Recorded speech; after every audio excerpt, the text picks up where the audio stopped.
we've made a lot of progress. Pigeons? Yeah, stop it. Come out of nowhere. We've got a lot happening today. There's so much going on.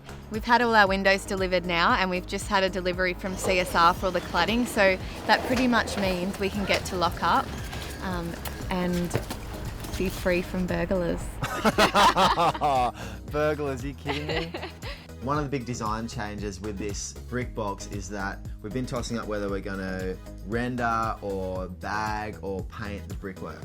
I think we decided pretty early on we weren't going to render it because I don't love that flat finish and I wanted a little bit of texture. So for me, it was between bagging and painting the brick. Now that the bricks have been sprayed, I think it gives it a really beautiful touch, and I love the actual texture of those old bricks. Now that we've got that Mojo colour on there, I reckon it looks stunning. So now the majority of the house is sprayed, we are ready for the new windows. But before we can install the new windows, we need a new roof. I will say this has definitely been the most stressed I've seen you. Yeah. Preparing the old roof for a new roof has been really hectic for you. Being a carpenter, you want everything to be flat and level and perfect, but this old house has just moved so much over time. It was a real challenge. So we've got the roof going on today. It's been 2 weeks living with the tarp over our heads, and it's only been like a couple of hours in and they're smashing it, so we're pretty much all covered up and we've just got the ridges left to do. I did measure up the roof sheets myself, and I was short one sheet, so we had to get a bit of extra material. But I'm really stoked that Dave and Brent have come back in to help me finish the roof off, and it just it makes life so much easier knowing that I've now got a 100% watertight roof. It's just so much weight off my shoulders. The roof is a massive transformation because we've got this really old brown tile roof. So to see the new coloured bond roof, it's going to look like a new house from the top. Building the deck roof out and building that little gable end over that bedroom makes such a difference to how the house looks at the front.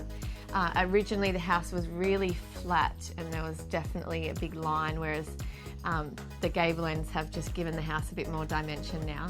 It's been a massive few weeks lately. We've been doing some big days, and the progress has really come along. So now that we've got the roof 99% done, we're really starting to see the transformation of the exterior take shape.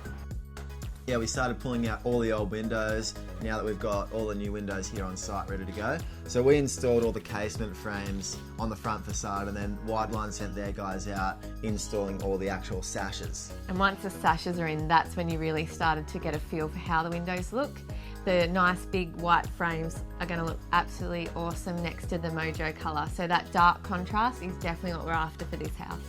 So where the gable end is over the deck, we've decided to line that on the rake using some VJ boards, which is going to add to that coastal vibe. The good thing about those VJ boards is that it's a semi-exterior product, which means you can use it outside and up under the eaves, and it's a masonite product, so it's it's good to handle the weather. Putting the VJ up on the ceiling on that rake section wasn't like the easiest job in the world. It took a few of us, and you want to make sure you get those lines dead straight as well, otherwise it starts to look really crooked.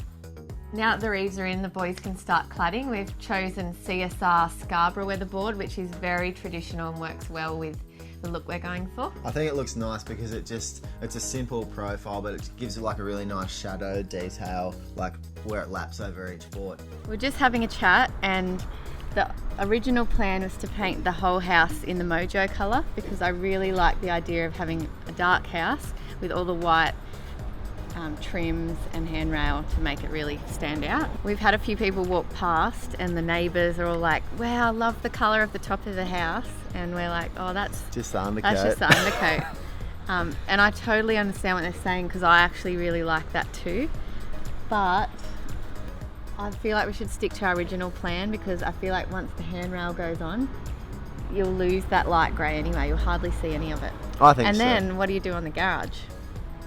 What do you do? That's the question. $1 million question.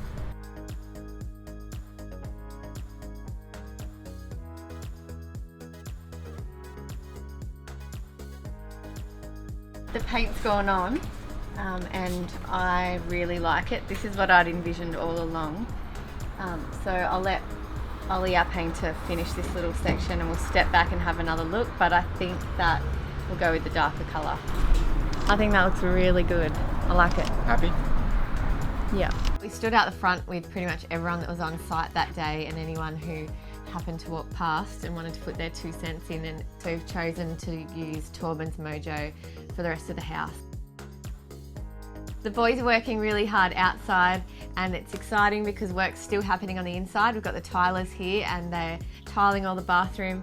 It's exactly how I imagined it would look so far, and I'm just so keen to get upstairs and start using that bathroom. We've got the vanity going in, we've got the shutters going in over the next couple of weeks. It's all going to come together eventually. I've definitely got my work cut out for me over the next few weeks. We're going to try and get the studio to lock up, the deck built out the front, and the garage frames stood. We're also going to try and get the scaffold down on the main house, and essentially our goal is to move upstairs. Really trying to straighten the roof out and get it, get it as best as that we could. Get it as best we could. As best as